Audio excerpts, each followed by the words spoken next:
Penanganan darurat kasus dugaan eksploitasi anak, UPTD PPA koordinasi dengan Komisi 4 DPRD Kota Kupang.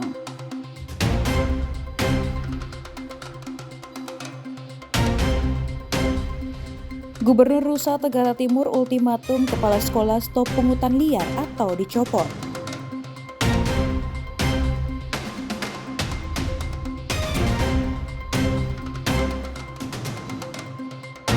Umat Hindu rayakan Nyepi dengan pawai ogo-ogo.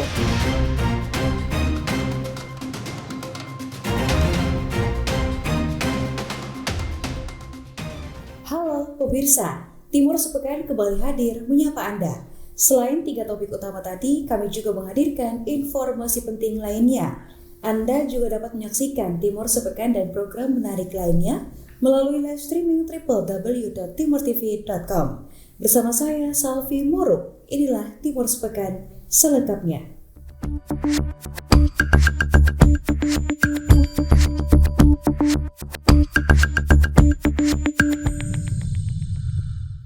Kasus dugaan prostitusi anak di Kota Kupang mendapat perhatian serius. Sejumlah pihak terkait melakukan koordinasi darurat bersama Komisi 4 DPRD Kota Kupang untuk membahas langkah penanganan dan perlindungan terhadap korban. Berikut informasi selengkapnya untuk Anda.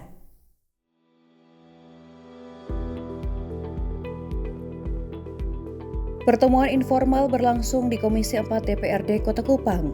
Rombongan dari UPTD Perlindungan Perempuan dan Anak diterima langsung oleh Wakil Ketua Komisi 4 DPRD Kota Kupang, Jubari Yosep Dogon bersama anggota DPRD, Robi Kane.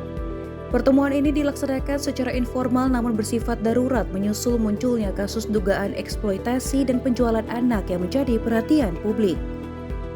Kasus tersebut viral di sejumlah media sosial dan memicu keprihatinan luas di tengah masyarakat. Sebagai keterjang masalah negara, ini masalah kemanusiaan ini kita tidak bisa buang. Jadi menyangkut anggaran, pimpinan betul dibangga. Kita semua fraksi pasti dukung. Kita bilang tidak masalah itu kemanusiaan. Dan ini bisa juga terjadi di keluarga kita, bukan orang-orang lain. Kita pun bisa mengalami hal ini. Sehingga tanpa karena itu kita secara resmi kita tambahkan anggaran bisa diperjuangkan kalau melalui RDP dulu. Sehingga semua masukan dari makmum saudara sekalian bisa dicatat dengan baik. Ini memang tidak resmi, tetapi ini merupakan catatan komisi juga, Pak. Sehingga nanti terbit lagi RDP. Sehingga nanti masalah perjuangan anggaran yang di sana kemarin nanti kita di dalam sini urus. Kami akan dukung karena hal ini bukan terjadi di luar sana saja, bisa juga terjadi di luar kita.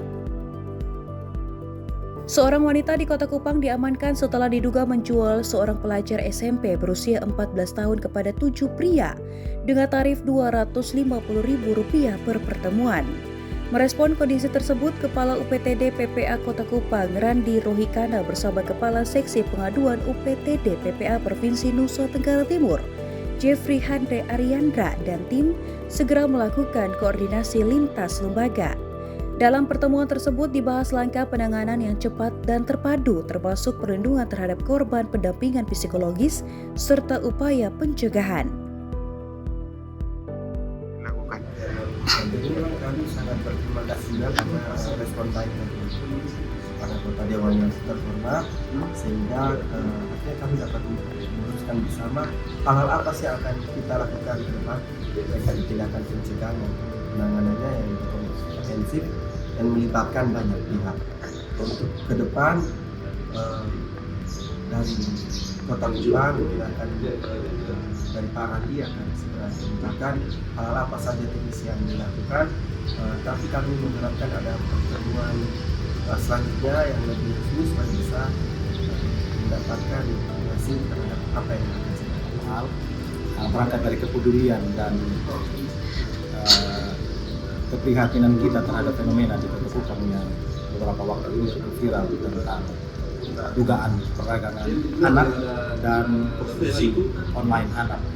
Jadi teman-teman dari provinsi berinisiatif untuk berkomunikasi secara lisan, secara informal dengan bapak-bapak anggota dewan sehingga terjadilah pertemuan ini. Nah, kalau pertanyaan dari bapak tadi tentang kepuasan dengan hasil pertemuan ini bahwa kami sangat puas karena ada kepedulian, karena dalam pencegahan dan penanganan kekerasan terhadap perempuan dan anak di Kota Kupang kita tidak bisa sendiri, harus ada kerja kolaborasi, dan kami di pemerintah atau eksekutif sangat butuh dukungan dari teman-teman di legislatif dalam hal anggaran. Dan salah satu hal yang sudah diputuskan tadi bahwa untuk pencegahan dan penanganan kekerasan terhadap perempuan dan anak di Kota Kupang, teman-teman dari Dewan akan memperhatikan lagi terhadap postur anggaran di kegiatan-kegiatan pencegahan dan penanganan kekerasan terhadap perempuan dan anak. Dan seperti Bapak Jeffrey bilang tadi bahwa akan ada pertemuan-pertemuan berikut yang bisa kita merumuskan langkah-langkah strategis, kebijakan-kebijakan strategis bahkan teknis di lapangan terkait pencegahan dan penanganan. Koordinasi ini dinilai penting mengingat kasus yang melibatkan anak memerlukan penanganan yang menyeluruh dan sensitif. Komisi 4 DPRD Kota Kupang menyatakan komitmen untuk mengawal kasus ini, serta mendorong penguatan kebijakan perlindungan anak di daerah. Langkah cepat ini diharapkan mampu memberikan perlindungan maksimal bagi korban, sekaligus menekan terjadinya kasus serupa di masa mendatang. Dari Kupang, Tim Liputan Timur TV melaporkan.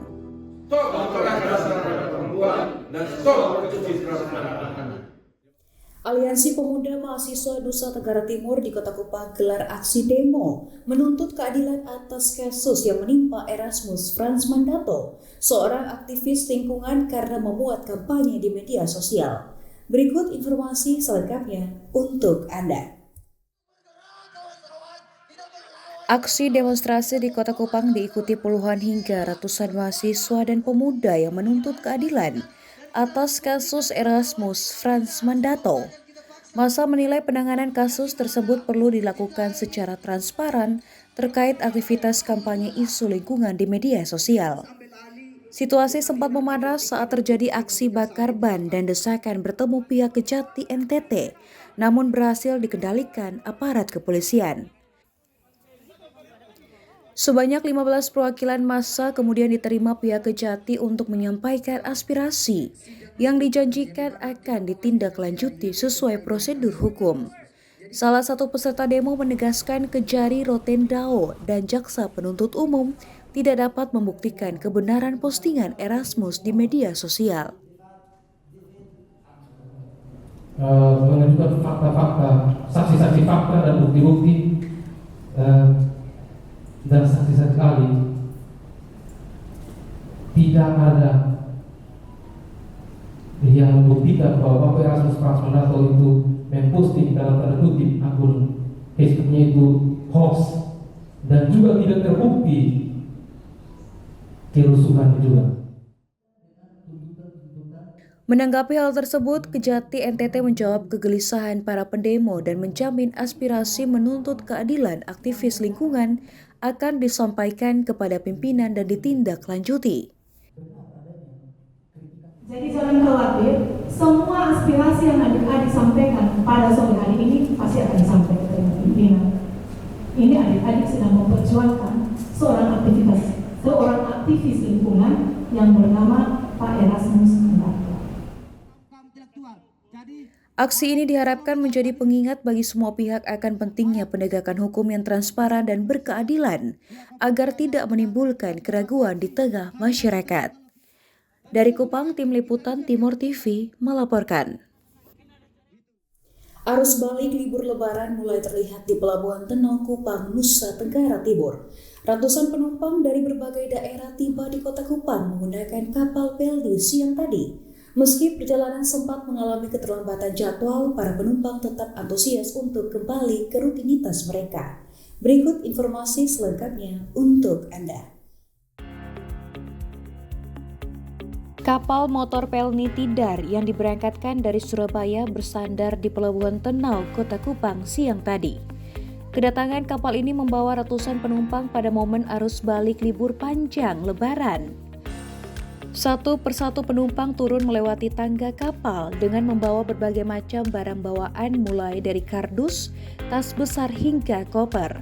Mereka adalah warga yang kembali ke Kota Kupang setelah menghabiskan waktu libur Lebaran di kampung halaman. Meski perjalanan laut cukup panjang, kepadatan terlihat jelas di pintu keluar pelabuhan. Sejumlah penumpang mengaku arus balik tahun ini cukup ramai. Selain itu, mereka juga memaklumi adanya keterlambatan jadwal kedatangan kapal akibat padatnya lalu lintas laut selama musim Lebaran. Mudik kali ini sih lumayan rame ya.